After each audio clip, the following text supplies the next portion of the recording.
Good afternoon, everybody. It's just 2 o'clock now, so I was going to go ahead and get started, not to waste any of your time on this incredibly beautiful day. Thank you for taking the time to join Marcy and I. I am recording and it'll be available later for those that need to know that information. Also, as the host of the meeting, I have the ability to mute everybody, which I've currently done. If you at any point want to ask a question or interrupt, please do. I don't want you to hesitate on doing that. And you should be able to unmute yourself. The little microphone next to your name down towards the bottom left of your screen is where it should be located. Will unmute or mute yourself. So we're going to go ahead and get started. My name is Nicole Medor, even though it says Leanne Larson in the little screen up there. That's just for fun. I'm the Early Childhood Specialist at the Maine Department of Education. And I have my colleague on with me as well. I'll let her introduce herself. Marcy, can you do that for us? Hey, everybody. Good afternoon. Thanks for being here. I'm super excited about today's PD session. Great. So we have been talking about sort of an overarching umbrella topic of challenging behaviors that I know many of you are familiar with, right? You wouldn't be here if you didn't know what we were talking about. So we had our first session around active supervision. Marcy guided us through a conversation of adults in the room with young children and where our priorities lie in that and why that would benefit all children, especially those that might be experiencing some challenging behaviors. Last Wednesday, we went ahead and dove in a little deeper into classroom factors. So looking at, well, specifically for Marcy and I, we come from the public pre-K lens, but I hope that that discussion around classroom factors gave you sort of a broader view, a broader idea of what we're talking about just in settings in general, whether it's a public classroom setting, a private childcare, a special purpose classroom, whatever it may be, the factors that are involved in those places and what it may or may not be doing to inhibit or potentially cause challenging behaviors. So today we're going to take that, keep that in mind, and we're going to move to child interactions. So again, this topic is huge. We're not going to solve challenging behaviors in these 5 one-hour courses, right? These are just simply conversations and topics to sort of stretch your thinking, stretch your mind, keep you in the game while we're all in this closure and potentially not seeing our students. So is everybody seeing my PowerPoint screen that has the cover, Uncover the Roots of Challenging Behaviors, that screen? Excellent, thank you for the thumbs up from some of you. So I'm gonna use this to guide our conversation. Also, I have a short video clip that we're gonna watch today. So I'm gonna toggle between the two when the time comes. So go ahead and get started. All right, so your students, or your student, let's get real. So everybody's going to need a piece of paper and something to write with real quick. Don't fret if you don't have that within arm's reach, no problem. But sort of just take a moment. I'm going to give you 60 seconds to write down the name or the names of your students, as many as you can in 60 seconds. And if you only work with one student, then think about other students that you've had experience with or that you know of or that you've worked with in the past. Any child that sort of comes to mind to you in 60 seconds, okay? So go ahead and do that now.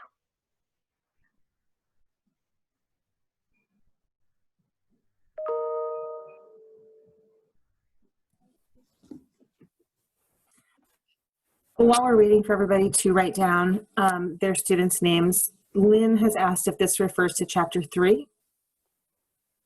Chapter 3. Oh, in the book. I'll get to that in just a minute. Thank you. Thanks.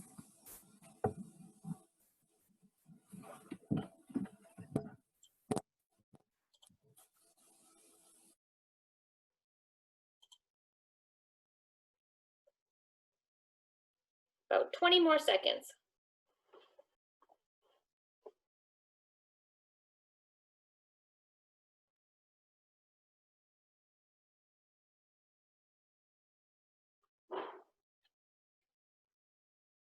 Five,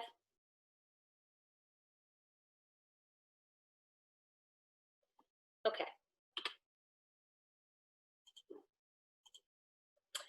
So now looking at the list that you've generated, pick one, any one, and think back about some very specific interactions you've had with that student. Some might make you smile, bring back a good memory, and some might make you cringe. That's okay. So just 10, 15 seconds to think about some of those interactions.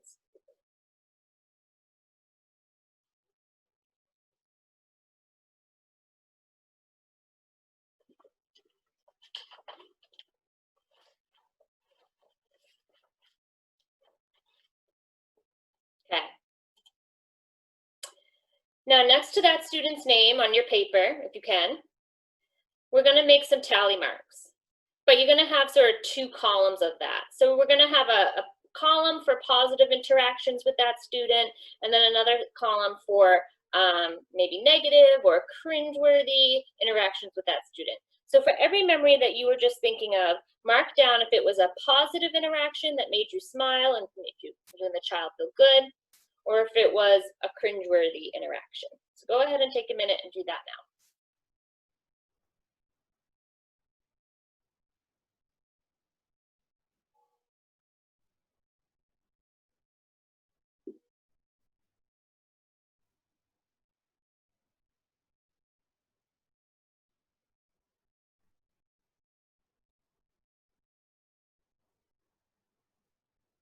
And I should have said, we're not going to share this necessarily, so don't hold back from being honest on your paper.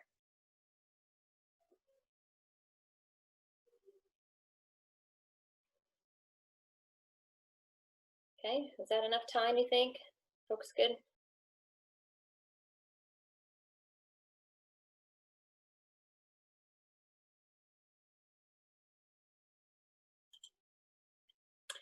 Okay, so last session, I was able to pull up a poll. It worked really successfully for some and not so successfully for others, and that's okay. We're going to do it again. There's just 2 questions on it. So if it works, that's fantastic. If it doesn't, it's okay. Just kind of keep it in your mind. So we're going to take a minute and look at those tally marks that you just put on your paper. And we're going to sort of think about what is it about the interaction with the child that makes it positive or negative, and how do you know? But first, let's do the poll. And remember, this poll is anonymous, so I cannot see who is responding how. It's completely anonymous. Okay, you should see that on your screen now. So look at your positive interaction tally marks. How many did you recall in that short amount of time? And then number 2 is to look at those cringeworthy tally marks and see how many were there.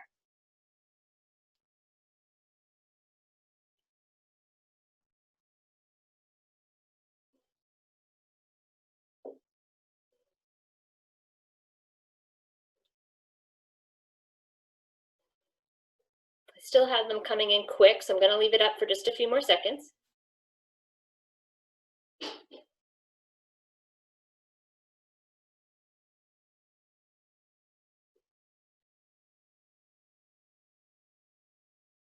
About 10 more seconds.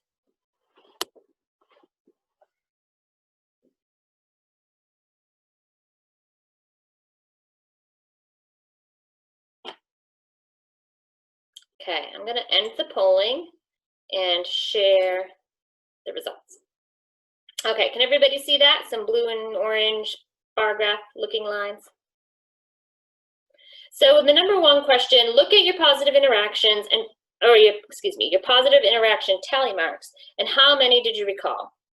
So overall, I think we had about almost 80 folks chime in on this poll. The most was 4 to 7 tally marks. Okay, so over the course of the time that you've interacted with that specific child, 4 to 7 of those that you could recall were positive. We had a few that were more than 10, a few 0 to 3s. Okay, that's pretty good. All right, and then the second one, look at your cringeworthy tally marks and how many were there. And again, 4 to 7 that you recalled. I am happy to see that there's much less in the more more than 10 spot. It wasn't, sometimes you're just not quite sure where this is going to go. So those that are potentially watching this recording later, obviously we're not able to participate in the polls, but hopefully you can take this information and relate it back to your experiences as well. Okay, so now I just want to talk about, let me get this out of the way, this question that I have posed. To just take a minute and looking at your tally marks, thinking about those interactions, and if any of you are brave in the chat box or to go ahead and unmute yourself, give me some things that you're thinking about as far as what it is about an interaction with a child that makes it, let's go with positive first. How do you know, or what makes that interaction a positive experience for you and for the child?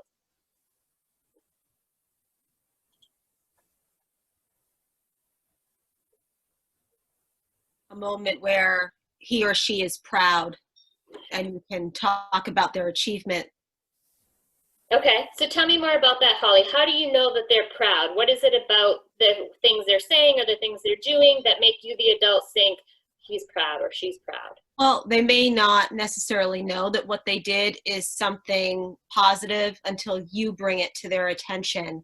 And I think it's more of that reflection piece of, oh, you know, I did something really well that gives them that feeling. Not necessarily that they did it and they necessarily think that, but that you reinforced that. Perfect. Yeah, I love that answer. Great. So for those of you that have can see the chat box, those are coming in like rapid fire. So I'm just going to go through a couple of those too. A few are talking about when the adult and or the child are smiling, right? So that physical clue, that physical body language that's saying, that looks pleasant, you're smiling, there might be close contact, eye contact, things like that. Perfect. When the child learns from a conversation or learns something, when I have the whole attention of a child, okay, that's difficult to do sometimes. Another one with a smile.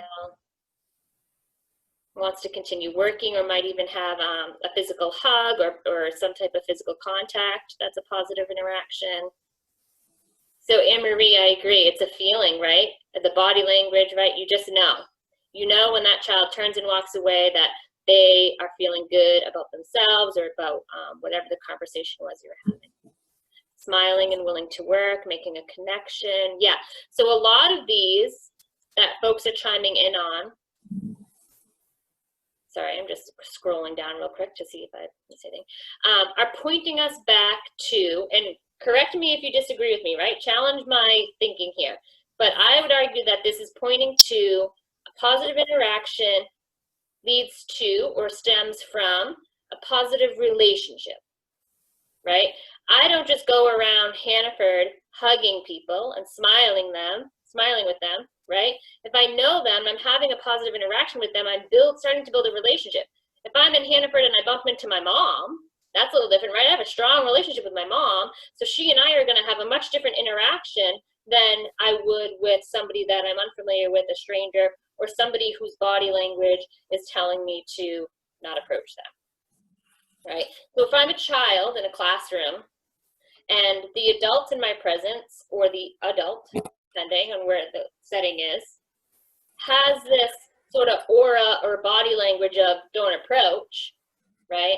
Then the child is likely going to have this aura of ditto. I don't want to talk to you, you don't want to talk to me. This relationship is not jiving, right? So these things that are coming up in the group chat and what Holly mentioned out loud is around this relationship building, this feeling, this connection, this interaction that we're creating, okay? Whether it's a 3-year-old, an 8-year-old, a 10-year-old, it's the relationship that you have with them. And those are hard to make, right? Some children, and we'll get to this in another session, some children are just hard to connect with, but that doesn't mean we stop trying, okay? So now let's flip the switch a little bit. So take a minute, look at your tally marks. What is it about an interaction with a child that you know was negative? What was it about it that made you feel like it wasn't going the way you needed it to go?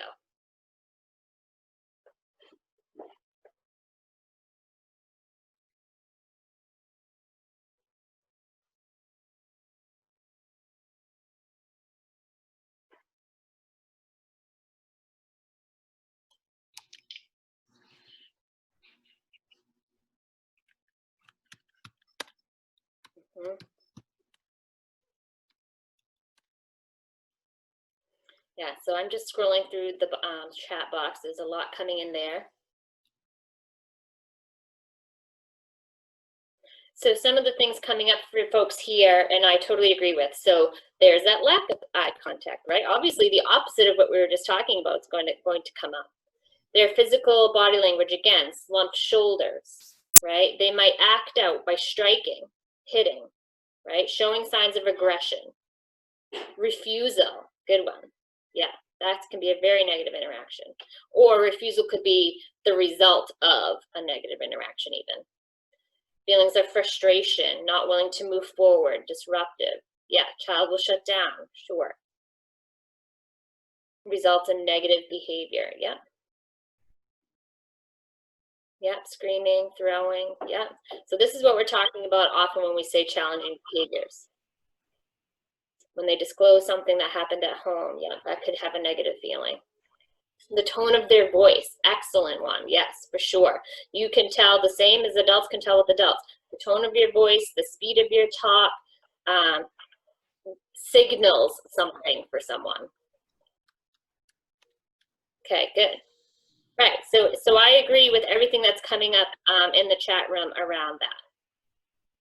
So now we're sort of tasked as the adult and as the educator for this child to sort of flip the switch on these interactions, right? We want to have that poll be more than 10 positive interactions, 0 to 3 negative interactions, right? We don't want the reason for an interaction with a child to be negative to be our fault. And that's hard. That, like I was saying before, working in education can be incredibly frustrating and incredibly draining. And then when we have children that need a number of supports, be it educationally, academically, behaviorally, whatever it may be, that's just one more thing that us as educators need to support. And it can be a lot. It can be a big load. So remember last time I was saying we need to remain empathetic, and we need a space to vent and to let go of that. So that if we end the day on Monday with a child in a negative way, right? We parted ways, he got on the bus, and it was not, we were just leaving from an aggressive situation. And then we come back to work on Tuesday with that still there, it's gonna show, and it's gonna come up in your interaction with that child. Whereas if we, as the adult, can flip that and try and remain really mindful of what we're bringing to the table, then we might just be able to turn those interactions to be more positive. Is there anything left in the chat box that I don't want to miss? Or any questions, concerns around that? Yeah. Oh, Holly brings up the point in the chat box about debriefing with the child after de-escalation helps. I just did this as a mom last night, right? I lost my cool. I was stressed to the max. I, had like an outburst with my child.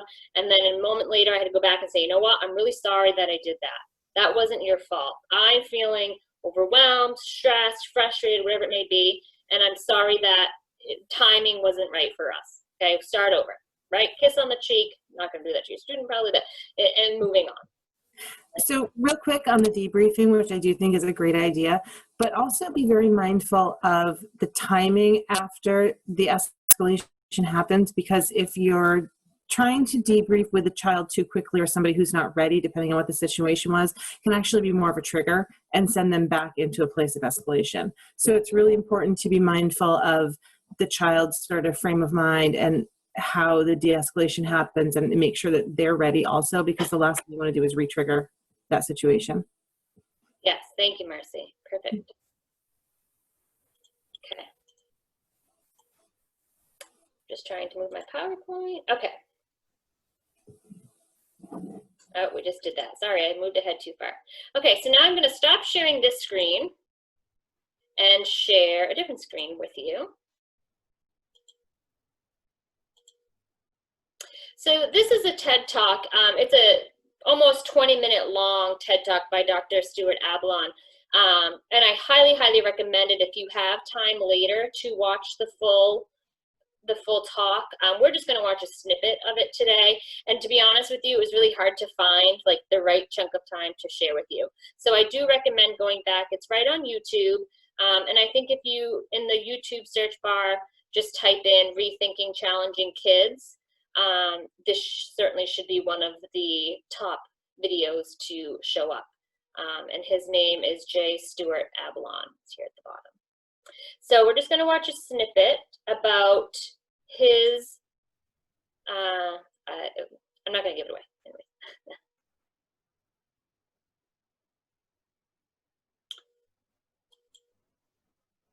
Amazing things happen when adults shift from kids do well if they want it to kids do well if they can, to this is a deficit of skill, not will, to we got to help them build those skills. And how are we going to do that? By collaborating with them to solve problems so that they can build those skills. That's a pretty simple process. In essence, it's using a good deal of empathy to identify what a kid's concern is about a problem. It's then sharing your concern about that problem, not your solution, but your concern. And then it's inviting the child to collaborate with you to brainstorm solutions that are mutually satisfactory. And baked into those simple ingredients is a ton of practice in problem solving, flexibility, and frustration tolerance. And it's a process that can be used with little kids over little problems, big kids, big problems, you name it. Okay, so one thing that he mentions here, that if you watch the whole thing in the beginning, he explains it really well, but he talks about the child and their ability to want to behave well, to want a positive interaction, and whether or not they can. So it's sort of hard to describe. I don't want to put words in his mouth, but it's this really interesting sort of mind shift in our interactions with children, and asking ourselves, reminding ourselves that if a child with challenging behaviors, they don't want to act that way, right? It's that they can't find it in them to behave, right? So if we're talking specifically around children with aggressive behaviors and outbursts and disruptive behaviors, things like that, it's not that they can't behave, right? It is that it's so hard to describe. You have to watch the video to see what he means.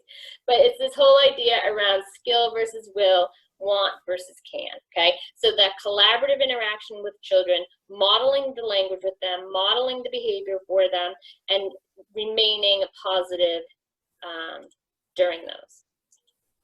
I haven't watched the whole video yet, but I would say that it's about always going into a situation with a child, assuming that they have not had the experience and need to be taught from skill one. So they don't have the words, they don't have the body language, they don't have the interpretation skills, because most of them really don't. So Right. it's not like Nicole said, it's not that they don't want to be acting like that. They don't know, they haven't learned anything differently. And also from the chat room, could you throw the link to that video into the chat box so it's easier to find later? I'll do that right Thanks. now. There you go. Okay, so we should be back onto the PowerPoint screen now, right? So Dr. Avalon reminds us that collaborating with kids will help identify the problem for the child.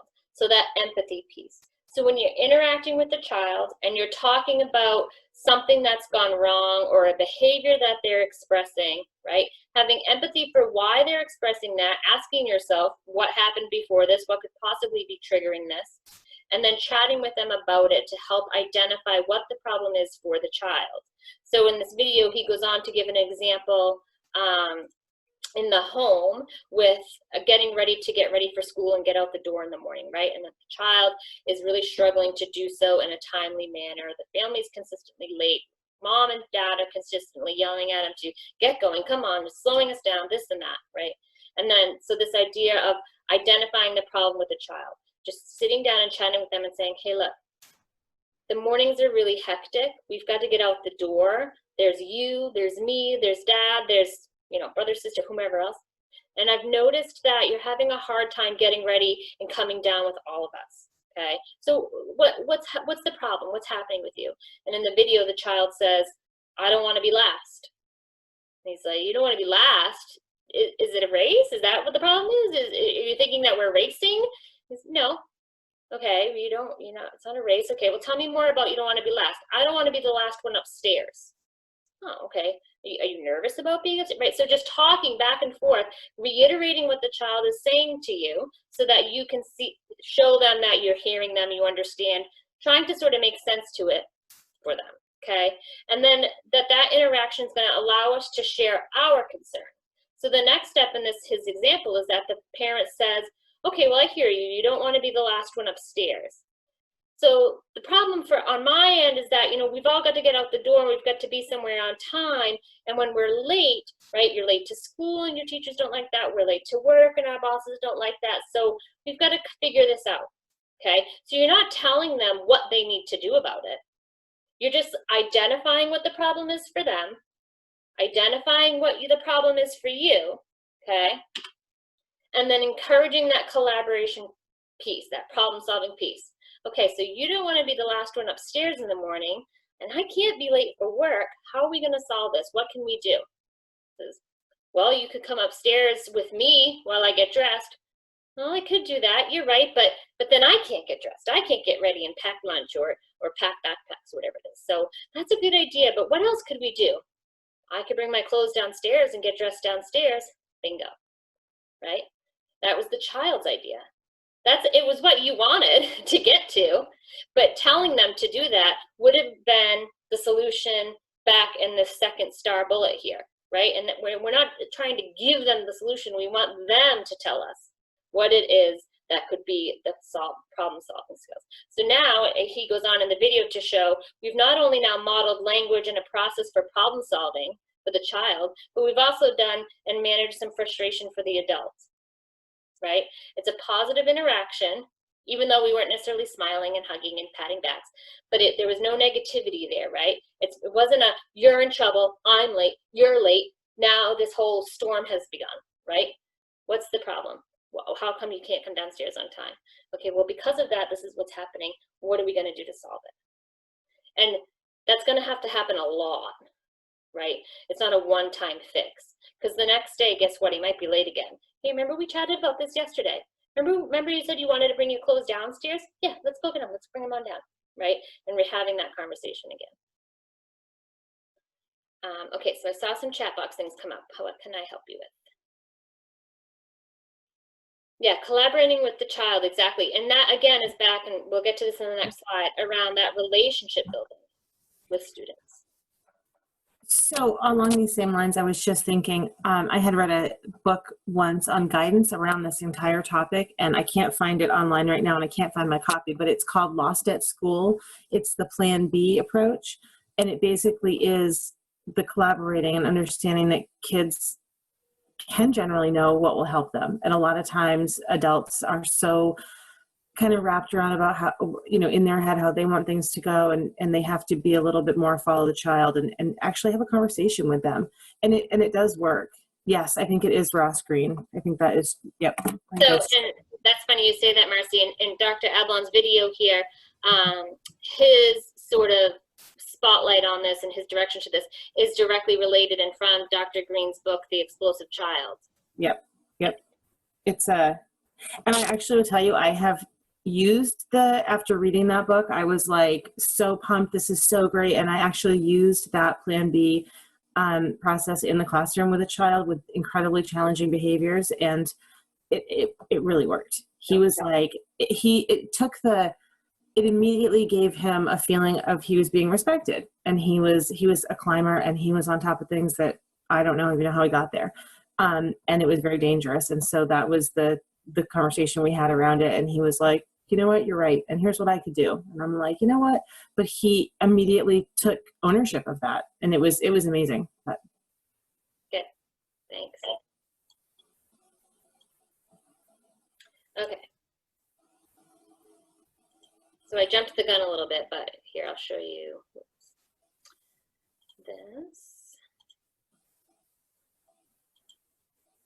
So I thought I would just give a very quick example of what that might look like.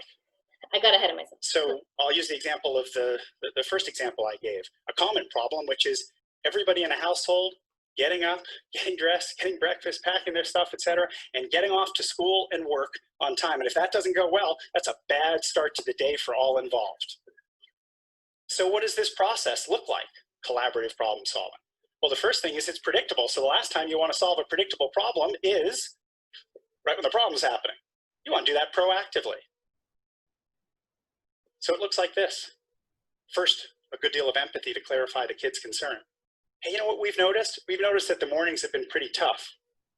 And when we're asking you to get dressed in the morning, sometimes you're not getting dressed. Don't worry, you're not in trouble. What's going on? What's up? I don't know. Well, think about it for a second. I mean, do you think maybe you're not so wild about going to school? No? So you're okay about going to school? I like school. Huh, okay, an 8-year-old who likes school, great. So what else could be getting in the way? Is it something about getting dressed? No? Huh, well, because sometimes when we're waiting downstairs with your sister and we're all ready to go, we come upstairs and you were supposed to be getting dressed and we just see you sitting next to your clothes. So what do you think it could be? I don't want to be last. Oh, you don't want to be last. So like it's a race or something, you think? No. So it's not a race. Well, why would you not want to be last then? Because I don't want to be upstairs alone. You don't want to be upstairs alone. How come? I don't know. Do you get like nervous or something? Maybe. Huh. So you don't want to be left alone upstairs if everybody else is downstairs. You might get a little bit nervous. That sound right? And notice all we did was ask some questions. We took some guesses. We provided some reassurance that we were really genuinely interested. And we reflected what we've heard. And now we know the kid's concern, and now it's time to put our concern on the table. And what's that going to look like? Not our solution. It's going to look like putting our concern on the table. Hey, you know what? We're just worried about everybody getting out the door on time in the morning, so we start the morning off okay, and everybody gets to work and school on time. Here comes the third ingredient. Don't solve the problem for the kid. So, you know what? I bet there's something we can do so that you're not having to be upstairs alone, which makes you sort of nervous, but we can all still get out the door on time and start the morning okay. And then one of the hardest things for us adults to do, bite our tongue. You got any ideas? And let the kid take first crack at it. And in the example that I'm giving you, well, the kid's first idea was, well, you could wait upstairs while I get dressed.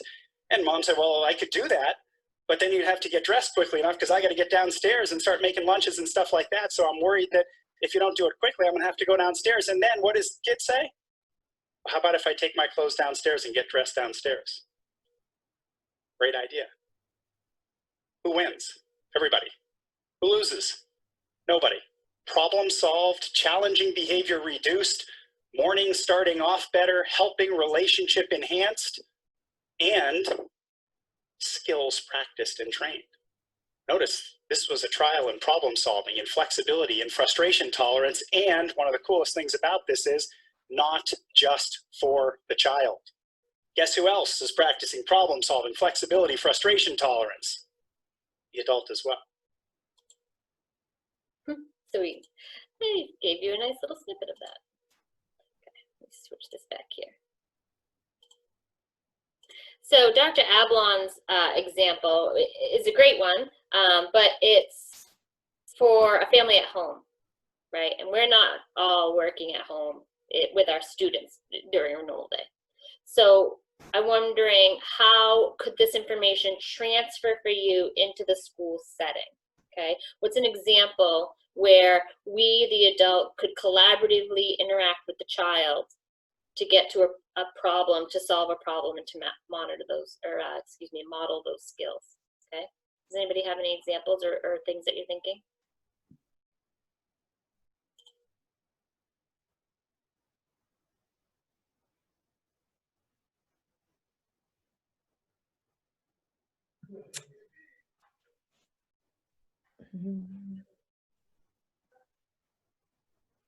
I'm seeing things come in the chat room, so practicing my wait time for anybody that wants to chat live, but I'm also just reading some of the things that are coming in there.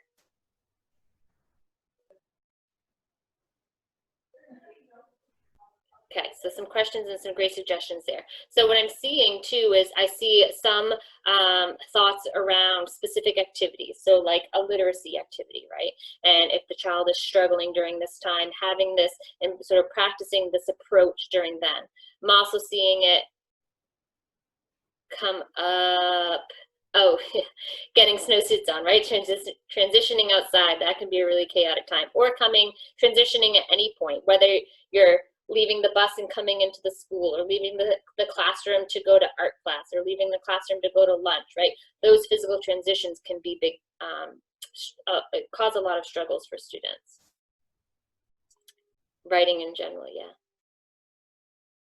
When a student isn't prepared, yeah. When they refuse to line up at recess, I've seen that before. Getting ready at PE, lining up, yeah. So a lot of those examples, oh, fire drills, that's a great one. A lot of these examples look like transition times of the day for me. So that tells me that there's potentially a step missing prior to the transition itself, like a preparation step, right? So talking to a group of students, or if there's one in particular that continuously struggles during that time, around prepping them, right? So right now we're in block center. In a few minutes, Miss Nicole's going to ring the bell, and it's going to be time to clean up, okay? And then wait a minute. Remember, in 3 minutes, Miss Nicole's going to ring the bell, right? And starting to prep and prepare that student for what's coming next. Remind me how we act, or remind me how we walk to get our coat on. Remind me how we, or show me how we walk to the lunchroom without touching, you know, the pictures on the wall or what have you, right? So sometimes that can be a simple one. But if it's a continuous outburst or continuous behavior, then keeping what Dr. Ablon was just modeling in mind, right? Tell me about why this is. How come when the bell rings, you know, you find yourself screaming or hiding, right? What is it about that loud noise that makes your body want to do that? You know, it hurts my ears, or it startles me, or it reminds me of, you know, a poor memory that the child has had in the past or something. Oh, I didn't know that. I didn't know that that's what happened and that that's what that was causing you to do. Well, when that bell rings, that tells us that, if it's a fire alarm, that tells us that there might be an emergency and that it's not safe to stay in this classroom, so we have to leave the classroom. So when the bell rings, the fire alarm rings, and you feel like you want to hide, and we know that that's not a safe thing to do, what could we do instead? Because sometimes fire alarms, teachers don't know they're happening, right? Sometimes it's a drill, we might have a heads up. Sometimes it's not. So we've got to proactively address those situations, giving them a warning, right? Okay. So somebody had asked if some of the conversation and information earlier was coming from chapter 3. So yes, some of it is coming. So remember, we talked about this book, Uncover the Roots, Challenging Behaviors, and how it has a lot of gardening references. So chapter 3 and chapter 4 are helping us to sort of get back to basics with just getting to know our students. In the book, they call them your buds, of course, right? Get to know your buds. So starting to build those strong relationships with students. And like I said, some students are harder to bond with. They're harder to make that connection with. That doesn't mean we stop. Okay, so one thing, there's a variety of ideas in the chapters around how to build strong relationships. But these 3, I think, were pretty poignant ones that were worth reiterating. So using their names, right? Not calling them friend, boy, girl, hey, everyone, right? Using their names. Good morning, Marcy, right? It's time to clean up, Nicole, right? Or, you know, Mike, I noticed that you, whatever, sat quietly during whole group, walked in the hallway, right? Using their names, getting their attention, right? Making eye contact, getting to their level, right? That's all part of building a strong relationship. Another part is this idea that we mentioned earlier around positive interactions, right? Boosting our interactions from coming from a negative, no, don't, you can't approach to a more positive, I noticed that, whatever it is you noticed, right? I saw that when you were playing in the block area, you gave Tommy the block he was asking for. Nice work. That was great sharing, right? So having those positive interactions. Tell me about what happened on the bus. I heard you might have had a hard time, right? What was it about the bus ride this morning that made your day start off on the wrong foot, right? What happened before? What happened at home, right? Was mom upset? Were you late? Asleep? Really approaching it from a calm, friendly, I want to be your friend approach. And then incorporating children's interests. So this stems back to, well, of course, the title, Get to Know Your Buds, but knowing what makes your students tick. They're coming in from so many different experiences and so many different backgrounds. Some children spend a lot of time with their families on the weekend fishing. Other children don't leave their homes, right? They stay in their structure, in their home, and wherever it is that may be, and they just have what they have in the house, right? They don't go out and do and have experiences like other children might. So you have to get to know, what is it about that student that they like? What do they enjoy? It might be a video game. It might be a sport. It might be a hobby. It might be some type of a food or some type of a recipe, right? You don't know unless you ask and start to get to know them. And sometimes it's not just about asking, tell me what your favorite activity is outside of school. Sometimes it's a roundabout way. What'd you do this weekend? Oh, you went to the park? You went to the park last weekend. Do you like it there? Ah, that park is pretty cool. You know what I like about that park? The slide. Did you notice they put in a new slide? And starting to connect with them, even if it's not true on your end, it doesn't matter. They don't need to know that. But starting to connect with them about what they like, making those connections. And we've been talking with teachers during this whole COVID closure, and a lot of them have been trying to stay in touch with their students through Zoom and just different video conferencing platforms.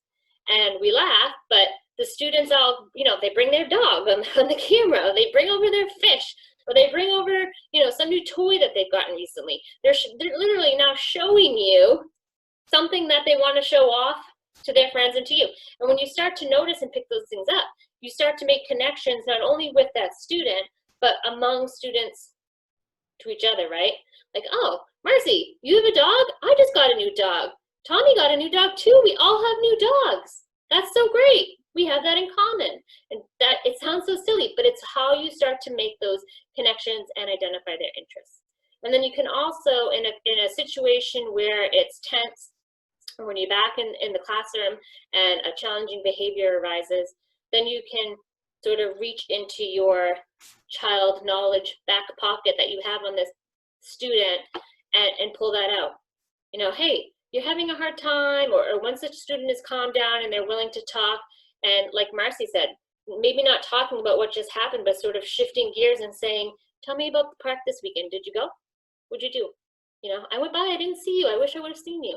Something like that, right? And just bringing up a different topic that you can connect with them on. Another thing that she has in the book is sort of this, what does she call it? I don't want to get it wrong for you. But it's this, I should have had it tabbed.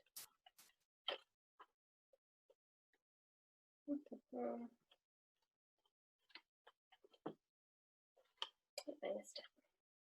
But it's written on the bottom here. It's like every child's right, Bill of Rights, that's what it's called. It's the Children's Bill of Rights. And knowing that every single child, regardless of their background, regardless of their experiences, regardless of their attention in class or challenging behaviors, has the right to be heard, the right to be safe, the right to kindness. Okay, they have the right to be a child and an individual. And it's our task as their educator to honor that to them and to treat them the way they need to be treated in the moment by building that strong relationship and getting that going for them. Okay. So I'm just going through the chat box real quick, and I see a couple things around positive interactions, not necessarily having to be verbal, right? Giving them the thumbs up, or giving them a quick nod and a wink or something that shows them that you saw, you noticed, and hey, good job, right?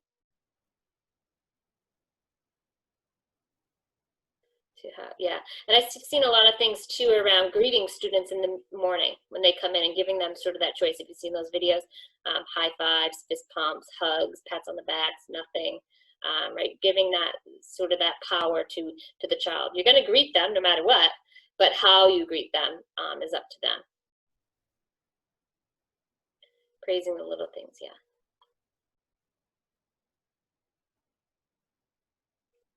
Yeah, I saw that too, Joanna. Some teachers sending home little pictures like the flat Stanley, but they're pictures of themselves.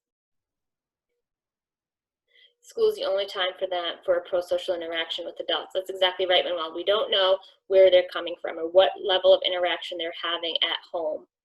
Positive, negative, adult, peer-to-peer, right? You can't assume one way or the other. You just need to be that consistent person for them.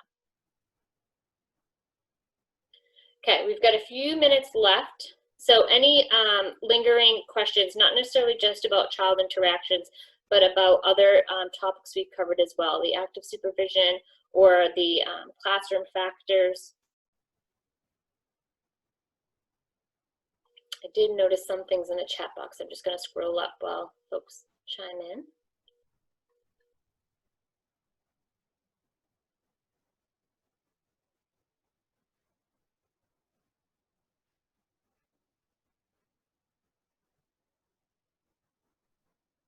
So one thing that they do cover in this book as well, I've seen it kind of come up a little bit in the chat box, is the importance of family engagement with all students in settings. And when a child has you know, a regular ed teacher, an ed tech, perhaps a one-on-one, maybe they go to Title I and have teachers there, when they start to have all of these adults in their life, it's really and even more important for the family to have knowledge of that, right? Sometimes families don't even realize how many adults their child is interacting with on any given day.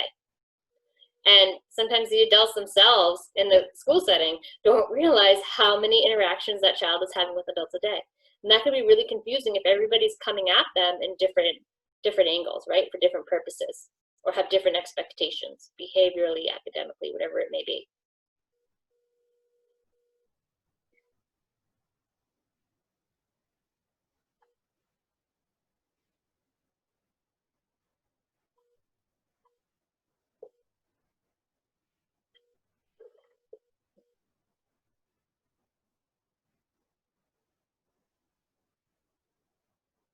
Right, good. So I sometimes when we to have these conversations about the kids, you know, it makes us sort of miss and want to get back in touch with them and back in the classrooms with them. So my hope is that having these conversations will start to energize folks to get back there. Won't be anytime soon, obviously, but thinking ahead at some of the ways we could start a new school year off fresh, whether it's in person or remotely, with some things. And I don't have the answers for you. I'm just sort of charging you with thinking about this for yourselves and with your partner teachers, thinking about ways to start the year off on a strong, positive foot with these interactions and these relationship building skills and strategies with students. Yes, Mary, you're right. Some kids are hardly in the classroom. They're pulled out for so many specials or just different focuses. So, and it's so more important for all of those adults to talk and be in touch about what's working and what isn't working when given interactions with that child.